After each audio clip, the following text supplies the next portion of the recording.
Hi and welcome to another episode of KILIMO Diaries. Now we've moved from Machakos County. Remember in Machakos, Peter was telling us all about the seedlings and he mentioned that he has tomato seedlings. So we've traveled all the way to Kajiado County where he's going to tell us about tomato farming. Apparently there are different varieties of tomatoes and there's one that he's going to explain to us today, the one that we're dealing with here today. So I'm going to let him introduce himself for those who do not know him so that we can continue from there. Karibu sana Peter, please introduce tuendele. Thank you. Peter is my name, Peter Mwema. I work with Speedling propagators, in other words, Speed Pro. And we supplied these seedlings. As you saw, we have different varieties of seedlings. So we supply these seedlings here in Kajiado, and they are, as you can see, they are doing very well. Yeah, so first question, are there different varieties of tomatoes? As we talk, we have more than 30 varieties of tomatoes. Wow. Different varieties, suiting different climate, suiting different markets, and with different tolerance characteristics. Yes. Okay, so before even we get technical kidogo, is tomato a fruit or a vegetable? Well, a tomato is a fruit. Oh, but we use it as a vegetable. Yes. Yes, it's a fruit, but we use it as a vegetable. So now, first question, when you're planting the tomato, from the seedlings that you bring to the farmers, what is the process that they have to go through to get them to the soil?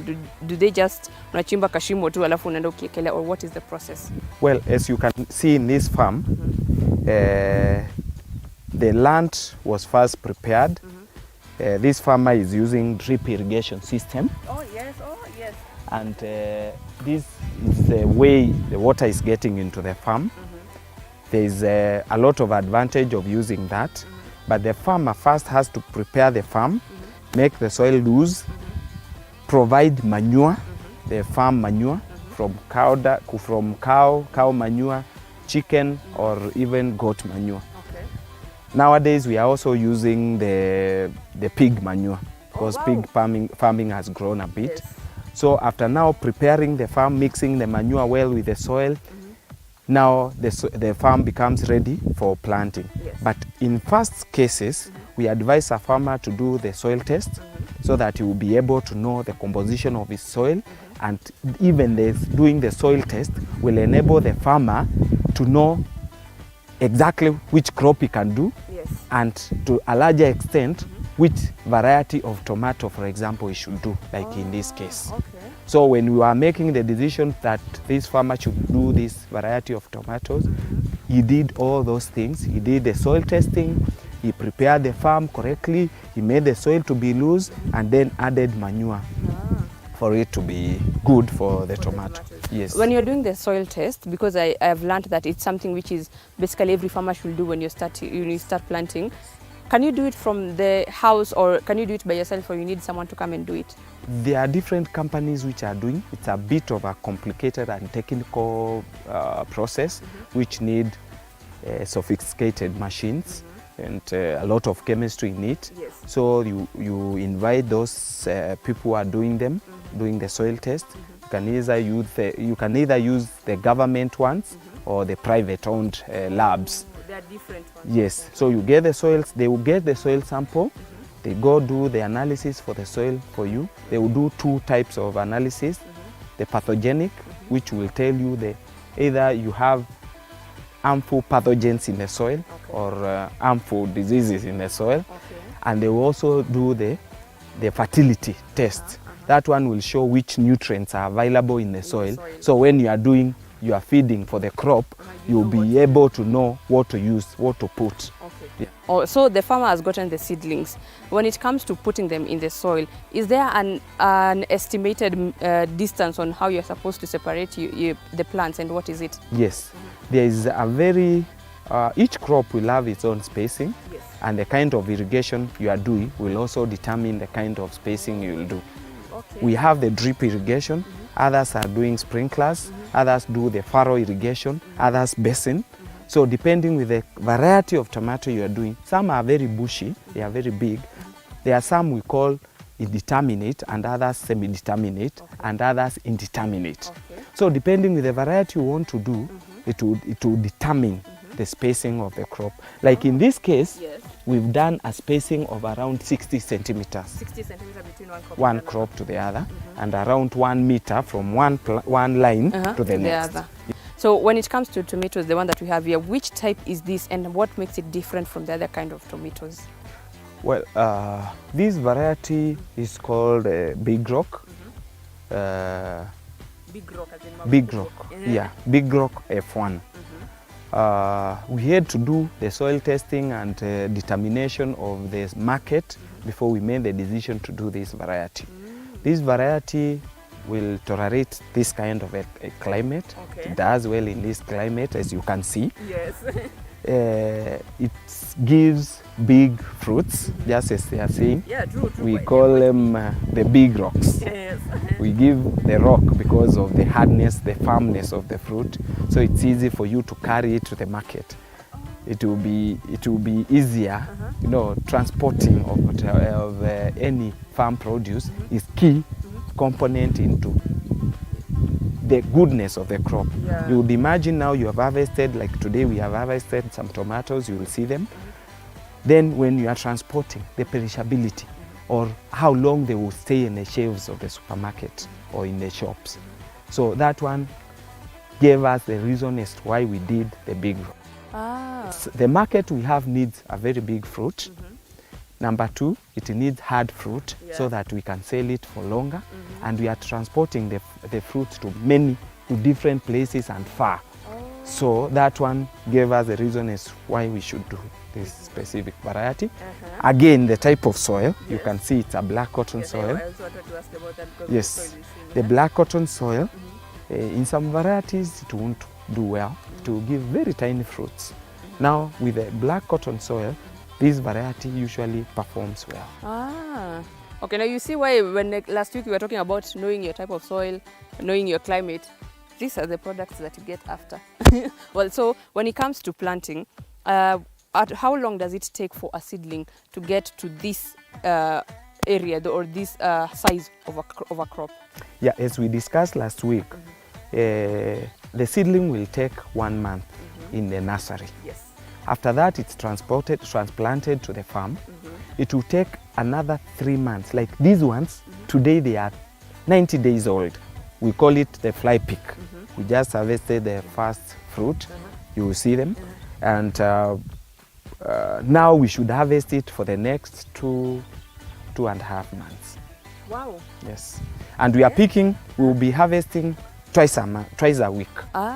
Now before we even talk about the technicalities of the harvesting, I can see that you are attaching the crops to ropes or things that are lifting it up. Why is this and what is the importance of doing so? Well, as we are saying, the soils have many diseases. So in most cases, if you leave the tomatoes to lie on the ground, you find that they will get infected by the diseases and they spoil. So when we tie them this way, we make sure that the fruits are not touching the ground. Another thing, when you have tied the tomatoes that way, we call it trellising. Trellising. When you have tied them this way, you are sure that even when you are doing sprays, every part of the tomato will be, of the leaves and the fruits will be able to get. Another thing, we know these plants need light to do photosynthesis. So if the tomatoes lie down, it means that some leaves will be on shade. So when they are this way, they are tied, they are trellised. We ensure that light penetrates to the crop. Number two, it does not create shade for pests and diseases to harbor, and will enable you to manage the crop better. Okay, so it is very important that if you're doing tomatoes, you have to lift them. You have to tie them, you have to do trellising. Trellising. Wow, okay, that is interesting. So I can say that most of the tomatoes that we have here, after the first harvest, the green ones, zimebaki, how long does it take for them now to gain the color that we see them in the market with? Well, that's ripening. So you find, yeah, because as it grows, it continues giving fruits. So the lower fruits, will start ripening fast. Or the lower start ripening. Oh, that explains why the chini ni kubwa kuliko za juu. Exactly. The upper ones are still growing. The lower ones are already getting ready to be harvested. Yes. So when the top ones will achieve the right size and will start ripening. Yes. You can even see some of them are still having flowers. Yes. Like these ones. So you expect at the end of the day, those ones will be fruit. So its harvesting period will be when the fruits get ready, just like the lower ones. Also, it starts with the lower, then inaenda ikipanda juu. So when you take down the lower ones, now that you're talking about harvesting, when you take down the lower ones, does it si za juu zinaendelea kuwa? Kumaanisha za chini zinaendelea kupata nini kufruit tena? No.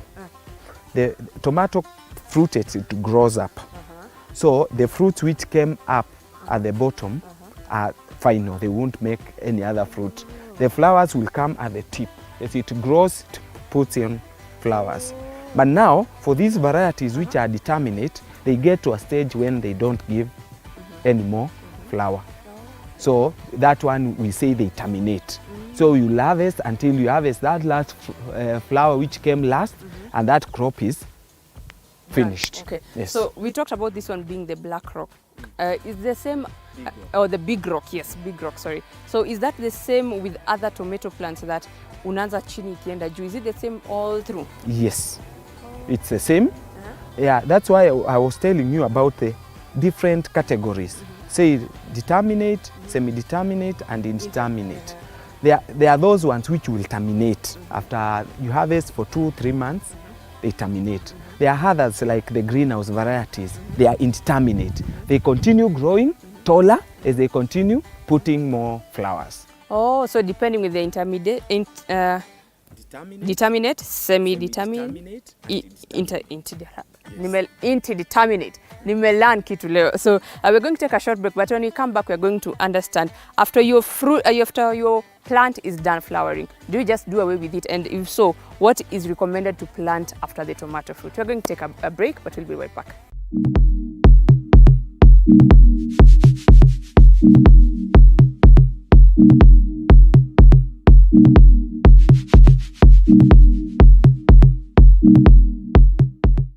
You are watching TV 47, the home of untold stories.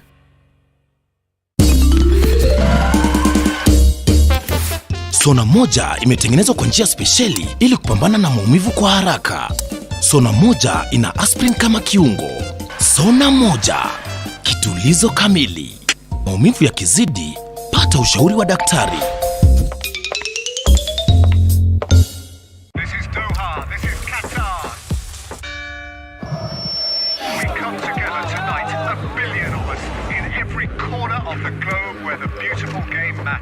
Here for the show-stopping magic of a moment.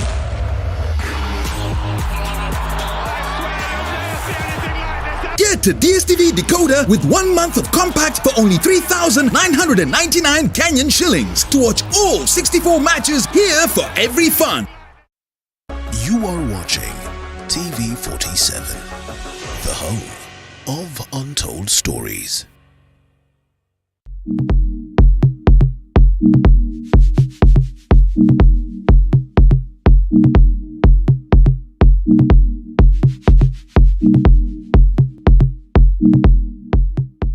Welcome back to KILIMO Diaries. So before the break, Peter and I were talking about Big Rock tomato farming. This variety is called Big Rock. There are different varieties, but what he gave this farmer, what he recommended for this farmer is the Big Rock because of the type of soil, the climate, and the market that he's targeted. So Peter, Big Rock, we have seen that a couple of leaves are affected by diseases. What kind of disease is that, and how can one remedy it? This disease you are seeing, it's one of the biggest challenge we are having right now on tomato farming. It's called tuta absoluta. It's a pest, it's an insect which feeds on the leaves as well as in the fruits. So we're still working on it. It's a big challenge to us farmers, but we have some agrochemicals which we are using at least to control the spread of the disease. And what about the white flies that we are seeing? You can see on some of the plants, like ukiguza hivi zingine zinaburuka tu. Yes. White flies are also a big challenge, especially in these places which is very hot. White flies tend to multiply very fast. But at the same time, we are using agrochemicals and fertilizers and agrochemicals, and majorly we are doing integrated pest management.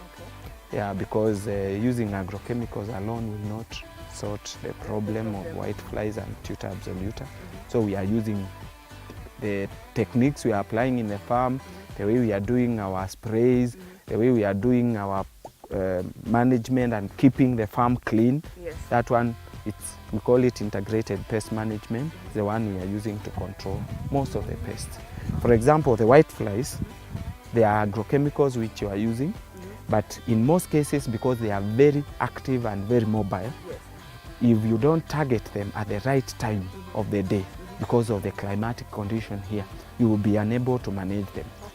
Mostly for white flies and tuta absoluta, those insects which are flying, which can move far and wide, we do the sprays very early in the morning before they get active too. Oh, mnazipata zikiwa zimelala. I remember in biology we were, is it primary biology? We talked about the warm-blooded and the cold-blooded. Most of these insects are cold-blooded, actually all of them. So for you to target and to finish them, you do sprays very early in the morning before they get warm and start flying. Yes. And now that you've mentioned that pests and diseases are some of the challenges that you face, are there other challenges that a farmer may face when they decide that tomatoes is what they want to grow? There are so many, actually so many. Right now our soils have rejected most of the varieties of tomatoes which we've been doing because of the change of the soils and the change of climate. So you find in most soils now we are getting improved varieties of tomatoes which will be able to sustain the type of soil you have. You find a farmer has been doing tomatoes, a given variety like open pollinated, we used to hear of Kamongo, those ones. Nowadays in most places they are not working, but the scientists or people who are making seeds are trying to improve them every day so that we get varieties which will sustain, will be able to fit in the climatic conditions and the soils we have.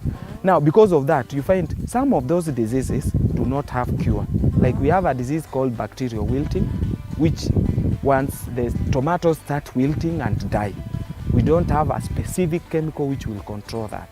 So the only way we sort it is by getting varieties which will tolerate the bacterial wilting, right?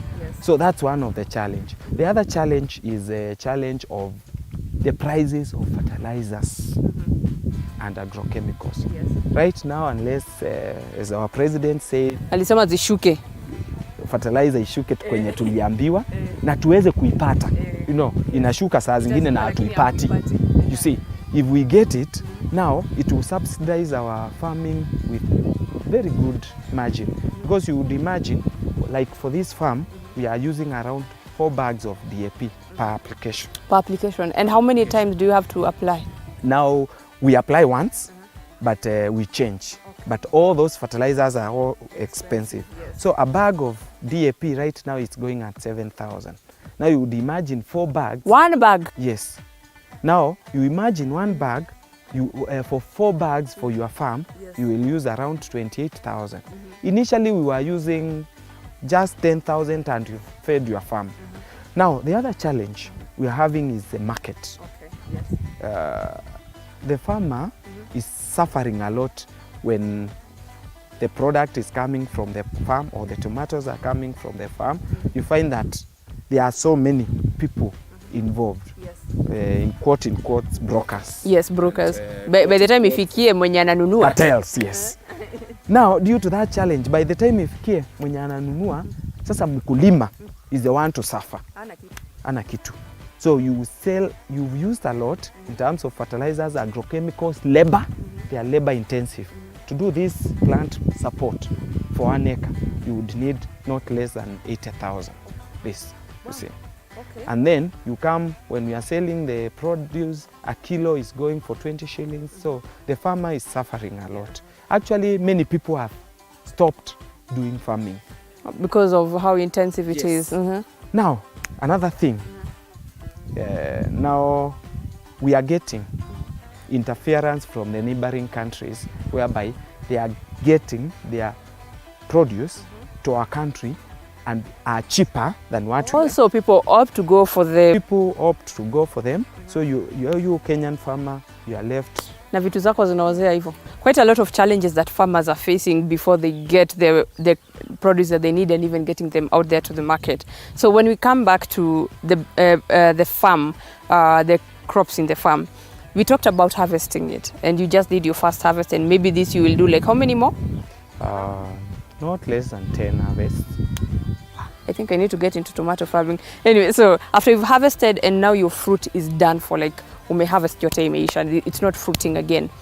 Do you now itoa kwa mchanga, and what next do you do? Do you still plant tomato again, or first you plant something else then go back to tomato? Yeah, after now the crop is done, you need to uproot all of it, and because when it's growing old, it attracts more pests and diseases. Oh, the older it gets. You collect it together in a safe place. You can make the organic manure with it.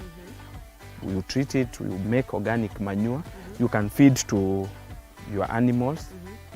Now after that, you are supposed to do something we call crop rotation. Okay. If you do tomatoes again here, definitely your soil will get exhausted. So you'll have to do another crop which is totally different, of different species, other than The tomato. tomato. So you can do cabbages, you can do lettuce, you can do kales, you can do the cucumber, the malenge, and all those other. So make sure you do a crop rotation. Do a crop rotation. Okay, Yes. so when we were coming in, we saw a couple of greenhouses, but our tomatoes are out in the open field. What is the difference between growing it in the open field and growing it in the greenhouse? Well, as you saw when we were talking about seedlings, when you do the tomatoes or any crop in a greenhouse, it's like you are modifying the climate. Some of the farmers are now doing determinate variety. Take very long in the greenhouse so that you do the rotation to avoid the soil from getting exhausted. But basically the crop you do in the greenhouse is different from the crop you are doing in the open field. The harvesting period in a greenhouse is long. You can harvest your tomato up to 8 months. What? The crop can stay there for even 1 year. Wow. Yeah. And the harvesting period is long, then that means the produce is higher. And there is a notion which I always want to get it out of Kenyans. Yes. They always say tomatoes from greenhouse are bad. They have used a lot of chemicals. That's wrong. That is wrong. That is wrong. In a greenhouse, less chemicals are used. Why? Temperatures are controlled. Temperatures are controlled, and the most of the diseases are kept away from the greenhouse. Oh, You yeah. find that most of these diseases we are seeing, the pests we are getting here, in a greenhouse you won't have